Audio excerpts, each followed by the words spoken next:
Hello everyone, स्वागत है आपका हमारे प्यारे से चैनल बहन्स पढ़ाई में। मेरा नाम है शिखा और आज हम करेंगे अपना chapter fundamental of anatomy physiology in sports. Physiology का नाम शायद आपने पहले सुना होगा, पर एनाटॉमी का तो आई एम श्योर आपने शायद नहीं सुना होगा।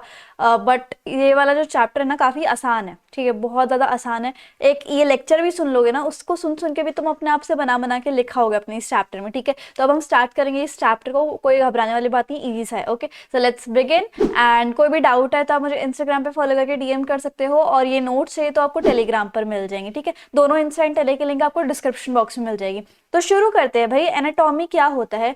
तो इसके लाइन टू लाइन जाएंगे हम। ठीक है, ये एक बायोलॉजी की ब्रांच होती है जो कि ह्यूमन बॉडी का जो स्ट्रक्चर है कि ये खोपड़ी है, ये हाथ है, ये पैर है, ये कोहनी है, ये पूरे ह्यूमन बॉडी का जो स्ट्रक्चर है वो पढ़ती है। ठीक है, और एनाटॉमी जो है वो हमारे ह्यूमन स्ट्रक्चर की डिटेल्स को बताती है कि खोपड़ी की जो शेप है वो ऐसी है, उसका इंटर रिलेशन किसके साथ है, स्पाइन के साथ है, कंधों के साथ है, और कौन कौन से बॉडी पार्ट्स के साथ है। तो ये होती है एनाटॉमी। इसमें हमारे सारे के सारे बॉडी पार्ट्स इंक्लूड हो जाते हैं, चाहे वो हमारे सर से लेकर स्टार्टिंग हो और एकदम टोज तक, मतलब जो पैर की उंगलियां होती है टोज उस तक, है ना।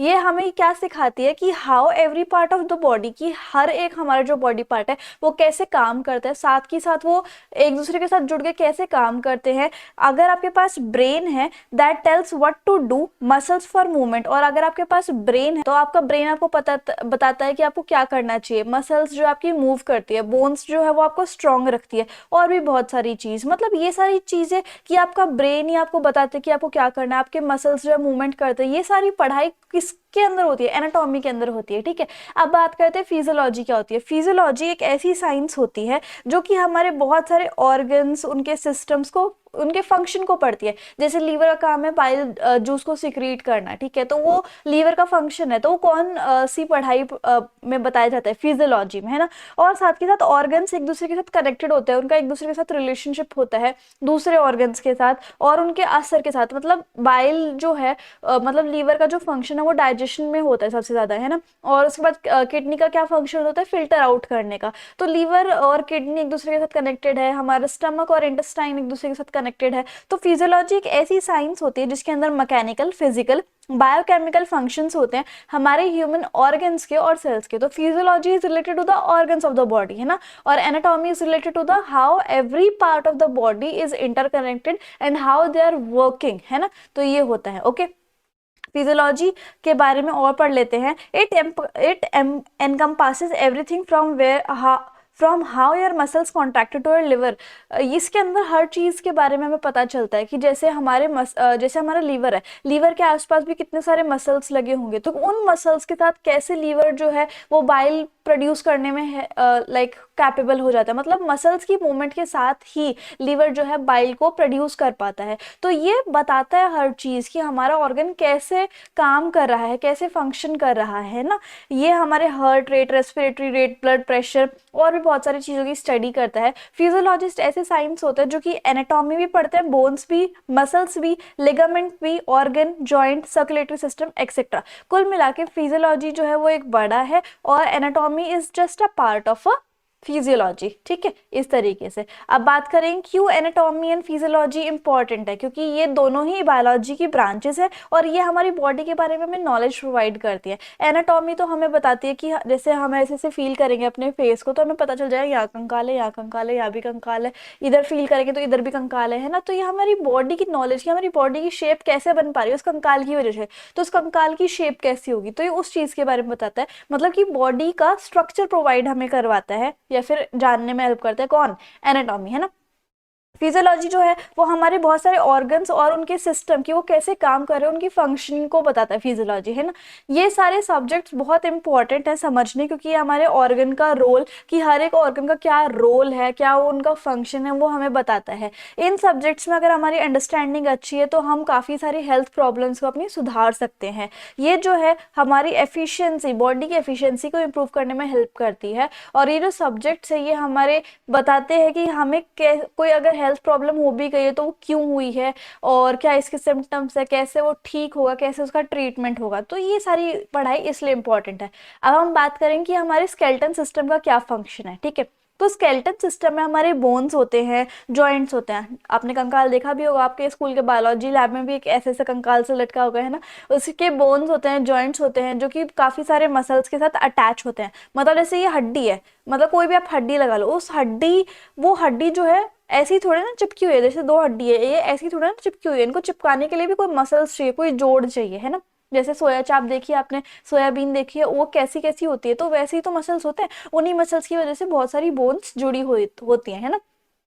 तो स्केलेटन सिस्टम में बोन्स होती हैं, जॉइंट्स होते हैं, और ये सारे बोन्स एंड जॉइंट्स आपस में मसल्स के साथ जुड़े हुए हैं। तो स्केलेटन सिस्टम की और मस्कुलर जो हड्डियां हैं, जॉइंट्स और जो हमारे मसल्स हैं, उनका सिस्टम जब मिक्स हो जाता है तो हमारी बॉडी जो है काफ़ी ज़्यादा अच्छे से काम करती है, एफिशिएंटली वर्क करती है। अब स्केलेटन सिस्टम के क्या फंक्शन होते हैं, एक तो ये जैसे स्केलेटन जो है वो एक ढांचा होता है ना। अब ये जो ढांचा है वो हमारे इंटरनल ऑर्गन्स को प्रोटेक्ट करता है। जैसे हमारा जो ब्रेन है वो उसको कौन प्रोटेक्ट कर रहा है, स्कल प्रोटेक्ट कर रहा है ना। हमारे जो हार्ट है, लीवर है, स्टमक है, तो वो कौन प्रोटेक्ट कर रहा है, रिब केज, रिब्स वगैरह, लाइक वो रिब केज के जो रिब्स होते हैं वो प्रोटेक्ट कर रहे हैं। मूवमेंट, दिस सिस्टम, ये जो सिस्टम है, कि कौन सा सिस्टम, स्केलेटन सिस्टम, ये हमारी बॉडी की मूवमेंट को करवाने में बहुत ज़्यादा सक्षम है ना। अब इसके जो लाइक हमारी बोन्स जो होती हैं उसके अंदर एक लिक्विड पाया जाता है जिसको हम क्या बोलते हैं, बोन मैरो, है ना। ये हमारी बोन्स के अंदर होता है, और यही बोन मैरो हमारे बॉडी में red blood cell, white blood cell, platelets बनाने के काम आता है, ठीक है। तो इसकी वजह से हमारी बॉडी जो है वो मूव करने में हेल्प करती हैं। अच्छा, ये जो बोन्स है, बोन्स के अंदर कैल्शियम होता है, मिनरल्स होता है, फॉस्फोरस, आयरन, पोटेशियम, जो कि हमारी बॉडी की फंक्शंस के लिए बहुत इंपॉर्टेंट होता है। एंड ये जो बोन्स है और कार्टिलेजेस है, कार्टिलेजेस क्या होता है, जैसे हमारा ईयर है, ईयर के अंदर कोई भी लाइक बोन नहीं है तो इसको हम कार्टिलेज बोलेंगे। तो ये जो बोन्स और कार्टिलेज है ये हमारी बॉडी को सपोर्ट देने में हेल्प करते हैं। स्केलेटन सिस्टम से हमारी बॉडी की करेक्ट शेप बन पाती है। Act as a lever, bone जो है लीवर की तरह एक्ट करता है। लीवर क्या होता है, जैसे एक हैंडल होता है जिसको पुश करके एक मशीन चलती है, तो ऐसे ही हमारी बॉडी में जो भी हड्डियां होती है वो एक लीवर की तरह ही काम करती है, जो कि मूवमेंट करने में हेल्प करती हैं, ठीक है। अच्छा, ये हो गया। ओके, तो ये हमारा था कि जो हमारा स्केलेटन सिस्टम है वो क्यों इम्पोर्टेंट है, या फिर उसके क्या क्या फंक्शन है। तो प्रोटेक्शन का फंक्शन है, मूवमेंट कराने में हेल्प करता है, स्टोर करने में हेल्प करता है, सपोर्ट में, मैन्युफैक्चर में, बॉडी की शेप में और लीवर के उसमें, ठीक है। अब हम बात करेंगे कि बोन्स का कैसे कैसे क्लासिफिकेशन हो रखा है। तो हमारी बॉडी में कितनी बोन्स हैं, 206 बोन्स हैं, है ना। बोन्स जो है वो बहुत, मतलब एक टिश्यू ही है, लेकिन सबसे ज़्यादा हार्ड टिश्यू है जो कि स्केलेटन को फॉर्म करता है, स्केलेटन बनाता है एक तरीके से। तो बोन्स क्या करती है, हमारी बॉडी के बहुत सारे ऑर्गन्स को प्रोटेक्ट करने में हेल्प करती है। ये red blood cell, white blood cell, platelets और बहुत सारे मिनरल्स इसके अंदर स्टोर होते हैं। ये हमारी बॉडी को स्ट्रक्चर प्रोवाइड करती है और मूवमेंट भी कराती है ना। अब बहुत सारी अलग अलग साइजेस की, स्ट्रक्चर की बोन्स होती हैं। अब हमारी कान में जैसे बोन ही नहीं है, हमारे कान में जैसे बोन ही नहीं है, कहीं पर ये उंगली की बोन्स देख लो, ये इतनी छोटी छोटी सी बोन्स है, हमारे हाथ की देख लो कितनी बड़ी बोन है ना। तो ऐसे ऐसे करके बहुत अलग अलग साइजेस की बोन होती है। जैसे कि लॉन्ग बोन, ये बहुत लंबी होती हैं और बहुत फैली हुई होती है, वाइड होती हैं। ये हमारे लेग्स में, आर्म्स में पाई जाती हैं, ठीक है, लेग्स में और आर्म्स में, है ना, like the femur and humerus bones. Okay, अब शॉर्ट बोन कौन सी होती है, जो कि साइज में शॉर्ट होती है, थोड़ी क्यूब जैसी शेप की होती है, ऐसी क्यूब क्यूब सी, लाइक इस टाइप से की, ठीक है, ऐसी क्यूब क्यूब सी होती है। और ये हमारी रिस्ट में, और जो फिंगर की बोन्स होती है, जैसे यहाँ पे देखो, ये क्यूब क्यूब सी ऐसी बोन्स जो है हमारी फिंगर्स और रिस्ट में पाई जाती हैं। फ्लैट बोन्स, ये ब्रॉड होती है, काफी ज्यादा फैली हुई होती हैं। जैसे स्कैपुला, स्कैपुला क्या होती है, जो हमारी अपर बैक है, ये ऊपर वाली जो बैक है हमारी, यहाँ पर जो ये बोन पाई जाती है ये बहुत फ्लैट होती है, तो यहाँ पर। और एक कहाँ पे पाई जाती है, स्टर्नम, ये हमारी चेस्ट में जो टी शेप बोन एक होती है, वहां पे ये फ्लैट बोन पाई जाती है, जो कि हमारे ऑर्गन्स को और हमारे अटैचमेंट्स को प्रोटेक्ट करके रखती है। इरेगुलर बोन्स कौन सी होती है, ये इरेगुलर शेप की होती हैं, लाइक वर्टिब्रे एंड स्कल के अंदर। लाइक इसका कोई स्ट्रक्चर नहीं है, जैसे हमारे स्कल में कोई किधर लगी हुई है, कोई किधर लगी हुई है, तो इसका कोई स्ट्रक्चर नहीं है। और स्पाइन में भी अगली है सेसेमोइड बोन्स। ये बोन्स ऐसी होती है जो कि हमारे टेंडन्स में एम्बेडेड होती है। टेंडन्स क्या होते हैं, कुछ ऐसे टिश्यूज जो कि हमारे मसल्स को बोन के साथ अटैच करता है। जैसे बोन है, बोन के ऊपर मसल की परत है ना, उन बोन एंड मसल्स को भी अटैच करने में टेंडन्स काम करते हैं, ठीक है। Tendons are the tissues. तो अब उन टेंडन्स में भी वो होती है, बोन्स होती हैं, ठीक है। अब ये टेंडन्स कहाँ मिल जाते हैं, जैसे कि दे होल्ड टेंडन्स लाइक पेटला, एक टेंडन का नाम भी बताया हुआ है पेटला, और ये हमारे नी जॉइंट में मिलता है, ओके। अब है कार्टिलेजिनस बोन्स, ये जो बोन है बहुत सॉफ्ट होती है, फ्लेक्सिबल सी होती है, और ये हमारे ईयर्स में और नोज में पाई जाती है। अगर आप अपनी नोज को ऐसे से हिलाओगे तो आपकी नोज जो हिलने लगेगी, तो वो बहुत सॉफ्ट एंड फ्लेक्सिबल टाइप की बोन्स होते हैं। तो ये हो गए आपकी टाइप्स ऑफ बोन। अब ऐसे ही हमें टाइप्स ऑफ जॉइंट्स भी पढ़ लेने हैं, है ना। अब जॉइंट क्या होती हैं, अ प्लेस वेयर टू और bones met at one point, एक ऐसा पॉइंट जहां पर दो से ज्यादा हड्डियां आपस में मिलती है, उसको जॉइंट कहते हैं। और इसी तरीके से तीन टाइप के जॉइंट होते हैं। सबसे पहला इमूवेबल और एक फाइब्रस जॉइंट, नाम से ही समझ में आ रहा है कि ये फिक्स है, इसमें कोई मूवमेंट नहीं होती। जैसे स्कल जॉइंट, हमारा जो स्कल का जॉइंट होता है वो कहीं पे भी मूव नहीं कर पाता। नेक्स्ट देखो, स्लाइटली मूवेबल और कार्टिलेजिनस जॉइंट, मतलब कि थोड़ा बहुत मूव हो जाता है, जैसे कि वर्टिब्रे, हमारी स्पाइन जो थोड़ी सी मूव कर जाती है, इस तरीके से। फ्रीली मूवेबल और साइनोवियल जॉइंट, ये जॉइंट जो है वो काफी हद तक मूव हो जाते हैं। ये बहुत थिन मेम्ब्रेन से, मतलब ऐसी सी खाल से, बहुत पतली पतली खाल से कवर होते हैं। And filled with synovial fluid, और ये जो है साइनोवियल फ्लूइड के साथ भरे होते हैं, जो कि ग्रीसिंग, जैसे हम मशीन में ग्रीस नहीं डाल देते ताकि वो जल्दी जल्दी रन करे, एकदम स्मूथली रन करे, तो वैसे ही ये जो जॉइंट्स होते हैं इनके अंदर एक ग्रीस होती है ताकि वो काफी अच्छे से मूवमेंट कर सके। अब ये कहाँ पे होते हैं, बॉल एंड सॉकेट जॉइंट। अब बॉल एंड सॉकेट जॉइंट कहाँ होता है, शोल्डर और हिप जॉइंट में, हिंड जॉइंट में जो कि हमारे एल्बो का जॉइंट होता है, पाइवोट जॉइंट जो कि हमारे नेक का जॉइंट होता है, ग्लाइडिंग जॉइंट जो कि हमारे थंब का जॉइंट होता है। ये देखो ये कितने अच्छे से मूव कर रहा है हमारा थंब, है ना। तो यहाँ पर ये क्यों मूव कर पा रहा है, क्योंकि इसके अंदर ग्रीस है, ओके। और एक सेसमोइड जॉइंट जो कि हमारे जो पैर के जो दो वॉल्स होते हैं ना, उसमें ये पाया जाता है, बोल्स ऑफ द फुट, ठीक है। अब हम बात करेंगे कि मसल्स के क्या फंक्शन है और क्या प्रॉपर्टीज हैं। सबसे पहले प्रॉपर्टीज के बारे में बात कर रहे हैं कि मसल्स का क्या काम है, ठीक है।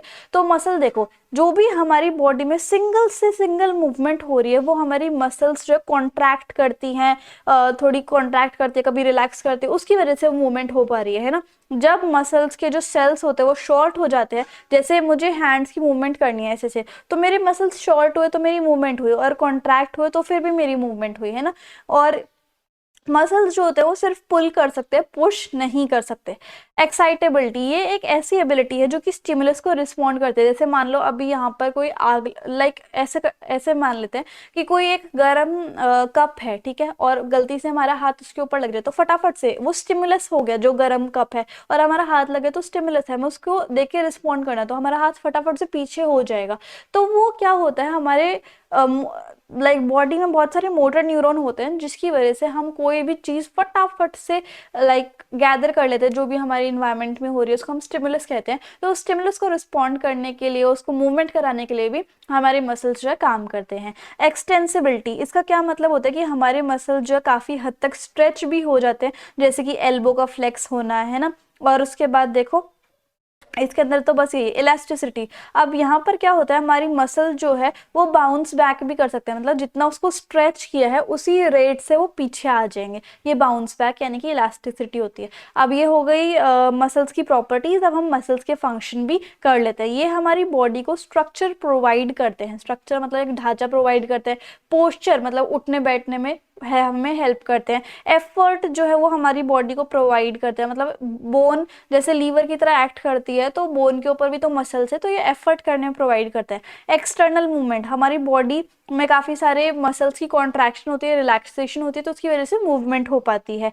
हेल्प इन फ्लूइड मूवमेंट, हमारी बॉडी में काफ़ी सारी जगह फ्लूइड भरा हुआ है, इंटरनल मसल्स के अंदर फ्लूइड भरा होता है, जिसकी वजह से मसल्स जो है स्मूथ फंक्शनिंग कराने में हेल्प करते हैं। फोर्सफुल एक्शन, कभी कभी मसल्स जो है फोर्सफुल एक्शन भी करते हैं, जिससे कि हमारी बॉडी की स्पीड, एंड्योरेंस और स्ट्रेंथ बढ़ती है। प्रोवाइड प्रोटेक्शन, हमारे जो स्केलेटन मसल्स हैं वो हमारी बोन्स को और इंटरनल ऑर्गन्स को प्रोटेक्ट करते हैं। और हार्ट कॉन्ट्रैक्शन, हमारे जो हर्ट होते हैं, कार्डियक मसल्स, हर्ट मतलब हार्ट के अंदर कौन से मसल्स होते हैं, कार्डियक मसल्स होते हैं, ठीक है। वो जब कॉन्ट्रैक्ट करेंगे तभी तो हमारा जो हार्ट होगा वो पंप करेगा, और तभी जो है ऑक्सीजनेटेड ब्लड हमारी पूरी बॉडी में जाएगा, तो इसलिए हार्ट कॉन्ट्रैक्शन कराने में हेल्प करता है। Now we will study respiratory system. Respiratory system क्या होता है, 10th क्लास की बायोलॉजी में आप अच्छे से पढ़ के आए हुए हो। रेस्पिरेटरी सिस्टम एक ऐसा प्रोसेस होता है जिसके अंदर हमारी पूरी बॉडी में गैस का एक्सचेंज होता है, लाइक कार्बन डाइऑक्साइड जो बाहर जाती है, आउट हो जाती है, और ऑक्सीजन जो है अंदर आती है ना। जब हम सांस लेते हैं तो ऑक्सीजन अंदर, बाहर छोड़ते हैं सांस तो कार्बन डाइऑक्साइड आउट हो जाती है। अब क्या होता है, ऑक्सीजन जो है हमारे हर एक सेल के लिए, हमारी बॉडी में देख रहे हो कितने सारे सेल्स हैं, तो ऑक्सीजन जो है हमारे हर एक सेल के लिए बहुत इंपॉर्टेंट है, हमारे हर एक टिश्यू के लिए बहुत इंपॉर्टेंट है। अब यहाँ पर देखो पार्ट्स कौन कौन से हैं रेस्पिरेटरी सिस्टम के। So the parts are knows and नसल कैविटी, ये हमारी हो गई नोज, नोज के अंदर जो है एक नसल कैविटी है, उसके बाद यहाँ पर साइनस होता है, फिर आता है हमारा माउथ, उसके बाद हमारे थ्रोट होता है, ये ऐसा थ्रोट है ना, उस थ्रोट के अंदर ही हमारे एक वॉइस बॉक्स होता है जिसको हम लेनेक्स कहते हैं, फिर एक विंड पाइप होता है, उसके बाद डायफ्राम होता है, लंग्स होते हैं, ब्रोंचाई ब्रोंचाई होती है, ब्रोंचियोल्स होती है, एल्वेलाई होती है और कैपिलरीज होती है। अब इसका एक स्ट्रक्चर देख लेते हैं हम कि इसका स्ट्रक्चर कैसे बन सकता है, ठीक है। तो यहाँ पर देखो सबसे पहले हम माउथ से स्टार्ट करते हैं, ये हमारा माउथ है, ऊपर हमारी नोज है, नोज के अंदर जाके फिर हमारी नसल कैविटी है, नसल कैविटी से जाके फिर हमारा थ्रोट है, थ्रोट के अंदर फिर हमारा एक वॉइस बॉक्स है, वॉइस बॉक्स के साथ फिर हमारा विंड पाइप है, और विंड पाइप के बाद हमारी ऐसे दो ब्रोंचाई हैं, उन दोनों से फेफड़े लटके हुए हैं, इस ब्रोंचाई के अंदर बहुत सारी ब्रोंचियोल्स हैं लंग्स के अंदर ही, और इन ब्रोंचियोल्स के साथ एक ऐसे लाइक जैसे कट्टे होते हैं या फिर लाइक बोरी होती है, ऐसे सैक लाइक स्ट्रक्चर्स होते हैं, और इन्हीं एल्वेलाई में क्या होता है, गैसियस एक्सचेंज होता है, ठीक है। क्या होता है, गैसियस एक्सचेंज, गैसियस एक्सचेंज इन एल्वेलाई, जैसे ब्रोंचियोल्स है इसके अंदर एल्वेलाई है, इस एल्वेलाई के अंदर बहुत सारी कैपिलरीज होती हैं, उन कैपिलरीज से क्या होता है, जो ब्लड होता है उसके अंदर ऑक्सीजन चली जाती है, और कार्बन डाइऑक्साइड जब हमारी बॉडी से मतलब ब्लड से निकल जाती है और देन बॉडी से भी बाहर निकल जाती है। तो ये हमारा रेस्पिरेटरी सिस्टम के पार्ट्स है। आई होप आपको समझ में आया होगा। इसी हिसाब से रेस्पिरेशन जो है वो दो टाइप का होता है, एक एक्सटर्नल और एक इंटरनल, है ना। अब एक्सटर्नल क्या होता है कि एक्सटर्नल रेस्पिरेशन में सिर्फ दो प्रोसेस होते हैं, एक सांस लेने का, एक सांस छोड़ने का, इनहेलेशन और एक्सहेलेशन। जब हम इनहेल करते हैं तो ऑक्सीजन हमारी बॉडी के डिफरेंट डिफरेंट पार्ट तक जाती है, और जब हम एक्सहेल करते हैं तो हमारी बॉडी में जितनी भी कार्बन डाइऑक्साइड है वो बाहर चली जाती है। और इंटरनल रेस्पिरेशन क्या होता है, ये होता है कि देखो जैसे हम खाना खाते हैं तो जो खाना है वो ग्लूकोज की फॉर्म में हमारी बॉडी के हर एक सेल में स्टोर हो जाएगा, ग्लूकोज की फॉर्म में C6H12O6, ठीक है। और उसके बाद जब हम ऑक्सीजन इनहेल करते हैं तो हमारे बॉडी के हर सेल में ऑक्सीजन भी चलेगी, तो जब ग्लूकोज एंड ऑक्सीजन का लाइक फ्यूजन हो जाता है तो हमारा क्या होता है, एनर्जी फॉर्म होती है जो कि ATP की फॉर्म में स्टोर हो जाती है, ठीक है। ये आप 10th की बायोलॉजी में पढ़ के भी आए होंगे। तो ये सारा पार्ट जो है वो किसका पार्ट है, इंटरनल रेस्पिरेशन का, है ना। Now will going to study about mechanism of the respiratory system. जब, हाँ ये तो मैंने आपको नहीं, ये नहीं बताया, जब हम सांस लेते हैं तो हमारी जो रिब केज की मसल्स होती है वो कॉन्ट्रैक्ट होती है, फैल जाती है। जब हम सांस लेते हैं ऐसे सांस ली तो हमारी रिब केज की जो मसल्स होती है वो कॉन्ट्रैक्ट करती हैं, हमारा रिब बाहर आ जाता है और साइडवर्ड हो जाता है। उसी टाइम हमारे लंग्स के नीचे एक मसल होता है जिसको हम बोलते हैं डायफ्राम, ये डोम शेप्ड होता है ना। तो ये जो डायफ्राम होता है उसी टाइम जब हम इनहेल कर रहे हैं तब वो कॉन्ट्रैक्ट कर जाता है और फ्लैट हो जाता है ना। और इससे क्या होता है, जो लंग्स का साइज होता है वो थोड़ा बढ़ जाता है, उसकी वॉल्यूम ज़्यादा बढ़ जाती है। इसकी वजह से लंग्स के अंदर लो प्रेशर आ जाता है ताकि हमारी नोज से जो एयर है वो अंदर चली जाती है। तो ये थोड़ा सा ऐसे फ्लो चार्ट में आपको याद करना पड़ेगा कि आप ऐसे लिख लो कि जब हम इनहेल करते हैं, लाइक वी डिड इनहेल, तो हमारे रिब्स जो है वो बाहर आ गए, तो साइज ऑफ लंग्स जो है वो भी बढ़ गया, और वॉल्यूम ऑफ लंग्स, तो वो तो साइज ऑफ लंग्स में आ गए, ठीक है। Size and volume of the lungs got increases, और उसके बाद क्या हुआ, लो प्रेशर इन लंग्स आ गया, मतलब प्रेशर इन लंग्स जो है वो कम हो गया। तो इससे क्या हो गया, जो एयर है हमारी नोज से वो एंटर हो गई। तो इस तरीके से आपको एक फ्लो चार्ट बनाओगे ना तो आपको ये ज़्यादा याद करने में ईजी हो जाएगा, ओके। अब उसके बाद जब हम ब्रीद आउट करते हैं तो हमारा डायफ्राम जो है वो occurs in the muscles of the diagram and ribs. अब जो हमारा डायफ्राम है जो लंग्स के नीचे वो एक dome shaped organ like muscle होता है, और जो हमारे रिब्स होते हैं जब वो रिलैक्स करते हैं तो इस प्रोसेस में जो लंग्स के अंदर स्पेस होता है वो कम हो जाता है, तो हाई प्रेशर क्रिएट होता है, तो हमारे लंग्स जो है एयर को बाहर छोड़ देते हैं, ठीक है। नाउ लास्ट टॉपिक जो है वो है हमारा सर्कुलेटरी सिस्टम। सर्कुलेटरी सिस्टम में हमारे एक कौन कौन सी चीज़ होती है, हार्ट होती है, ब्लड वेसल्स होती हैं, आर्टरीज, कैपिलरीज, वेन्स और ब्लड होते हैं। तो हार्ट जो है वो एक पंपिंग ऑर्गन की तरह एक्ट करता है, जो कि पंप करता रहता है हर टाइम पे, है ना। और ये हमारे चेस्ट की लेफ्ट साइड में होता है, ठीक है। और इस लंग का साइज कितना होता है, हमारी फिस्ट के जितना, ये आप या इतना देख रहे होगे, इतना होता है हमारे लंग का साइज, फिस्ट जितना, है ना। हमारी हार्ट बीट कितनी होती है, एक नॉर्मल लेवल जो अडल्ट का होता है तो उसका 72 टाइम्स पर मिनट हार्ट बीट होती है ना। और हमारे हार्ट में 4 चैम्बर्स होते हैं, 4 कमरे होते हैं, एक ऐसे 1 2 3 4 इस तरीके से। जो अपर 2 पार्ट्स होते हैं उसको हम और एक ऑरिकल्स बोलते हैं, जहाँ पर लाइक कलेक्शन ऑफ ब्लड होता है। तो मैं बना के दिखा देती हूँ, जैसे हमारा हार्ट है उसके 4 कमरे होते हैं, 1 2 3 4, ठीक है। तो ये ऊपर वाले ऑरिकल्स होते हैं और ये नीचे वाले वेंट्रिकल्स होते हैं, है ना। ये होता है राइट ऑरिकल, ये होता है लेफ्ट ऑरिकल, ये राइट वेंट्रिकल और ये लेफ्ट वेंट्रिकल, इस तरीके से, है ना। और नीचे वाले 2 कमरों को हम वेंट्रिकल बोलते हैं, यहाँ से ब्लड जो है वो पंप हो जाता है। मतलब नीचे वाले 2 कमरों से तो ब्लड जो आउट हो जाता है, ऊपर वाले कमरों में ब्लड स्टोर हो जाता है ना। ये कॉम्प्लेक्स ऑर्गन कैसे काम करता है, जब यहाँ पर बहुत सारी वेल्व्स होती हैं।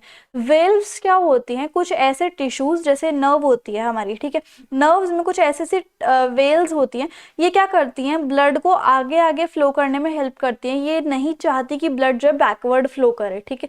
तो ये वेल्स जो है ब्लड को हमेशा आगे फॉरवर्ड डायरेक्शन में हेल्प करती हैं। तो ये जो काम है लाइक हार्ट का, ब्लड को पंप करने का और स्टोर करने का, फिर पंप कराने का पूरी बॉडी में, ये कैसे काम करता है, वेल्स की हेल्प से। और कुछ वेल्स कैसी होते हैं, उनके नाम क्या होते हैं, ट्राइकुस्पिड, बाइकुस्पिड, ऑरेटिक, पल्मोनेटरी वेल्स, इस तरीके से, है ना। हमारा हार्ट जो है वो इमीडिएटली रिस्पॉन्ड कर देता है। मतलब जैसे अगर हम ज़्यादा एक्सरसाइज कर ले तो हमारी heart beat 220 beat per minute भी हो सकती है, ठीक है। और वैसे कितनी मैंने आपको बताई थी, 72 टाइम पर मिनट। अब ब्लड क्या होता है, ये एक स्पेशल टाइप का फ्लूइड होता है जो कि बहुत सारे न्यूट्रिएंट्स को, गैसेस को एक बॉडी पार्ट से दूसरी बॉडी पार्ट तक भिजवाने में हेल्प करता है। लाइक मैंने आपको बताया था, जब हम सांस लेते हैं तो बॉडी, तो जो ऑक्सीजन है वो हमारी बॉडी के हर पार्ट में पहुंच जाती है। और जब हम खाना खाते हैं तो ग्लूकोज जो हमारी बॉडी के हर पार्ट में, इवन हर सेल में पहुंच जाता है। तो कैसे पहुंचता है, with the help of blood. Blood जो है वो एक ट्रांसपोर्टिंग एजेंट है। ये कम्युनिकेशन में भी हेल्प करता है, कैसे, केमिकल मैसेजेस भिजवाता है एक ऑर्गन से दूसरे ऑर्गन तक, या फिर एक टिश्यू से दूसरे टिश्यू तक। और हमारे ब्लड में प्लाज्मा होती है, रेड ब्लड सेल होता है, वाइट ब्लड सेल होता है, ल्यूकोसाइट्स होते हैं, थोमोबोसाइट्स, प्लेटलेट्स, ये होती हैं। और एक इंसान में 5 लीटर ब्लड तो होता ही है ना। हार्ट रेट मैंने आपको बता दिया कि 1 मिनट में 72 टाइम्स होता है, नॉर्मल रेट, है ना। स्ट्रोक वॉल्यूम क्या होती है, कि जब हमारा ब्लड पंप करता है, हमारा हार्ट जो है वो पंप करता है ब्लड को, तो तब कितना वो पंप कर देता है, एक बीट में 80 ml, है ना। कार्डियक आउटपुट क्या होता है, कि कितना 1 मिनट में हमारा ब्लड जो है वो पंप हो रहा है। ब्लड प्रेशर क्या होता है, बीपी, जिसकी मतलब ब्लड पे कितना फोर्स लग रहा है। और ये 2 टाइप का होता है, सिस्टोलिक और डायस्टोलिक, है ना। सिस्टोलिक यानी अपर प्रेशर, और डायस्टोलिक मतलब लोअर प्रेशर नॉर्मल एडल्ट का। आपने बीपी की मशीन देखी होगी, वो ऐसे एक बटे में वो बताता है, ये नॉर्मल बीपी माना जाता है, ठीक है। तो इस तरीके से ये जो अपर वाला होता है ये होता है हमारा सिस्टोलिक, और ये जो बिलो वाला होता है हमारा होता है डायस्टोलिक, है ना। तो इस तरीके से हमारे जो चैप्टर है वो फाइनली खत्म होता है। को आई होप आपको मेरे पढ़ाने का तरीका और वीडियो काफ़ी अच्छी लगी होगी। इंस्टाग्राम एंड टेलीग्राम पे ज़रूर फॉलो कर लेना। So if you like the video and the explanation, then please you like, share, comment and subscribe the channel. Thank you so much.